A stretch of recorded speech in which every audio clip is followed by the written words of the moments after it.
आनैसो मा थांदा मा नांगौ नोंलाय रायलायनो बायो आं नोंजों मा गावनि बिमायखौनो गोखा गोखा बुङोलै हासिगिन्द्रि फरायलायनाय सिख्लाया बिदि जायो आंना सालाया मोननै मोनसे गोखा मोनसे गोदै गाज्रि मानसिजों गोखाखौ बाहायो आङो मोजां मानसिजों गोदैखौ बाहायो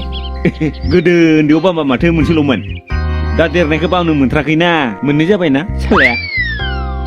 हामानोथ' बिदि खान्दा खान्दा गाननानै बेरलाबायनांगौ जाखो थांदो थां न'आव लेथ्रा नुयो नोंनालाय नोंना हिनजावा माथो आंनि सायावबो खान्दा खान्दा सिनसो गानसिनो थां नोंसो रायलाय आङो आयु मा जागोन बे गथ'जोंलाय मा डेन्जार गथ'लै बेलाय थै बोरैबा आनैनि जायगायाव न' आखरखौ गारना ग आखरसो लागायगारदोंलै आंना बिमायानो लायाखैलै बे दानसो लादों थै प्लास इन्टु प्लास होनबा माबा माइनास इन्टु प्लास फिननाय होग्रा मा गथ'लै बेलाय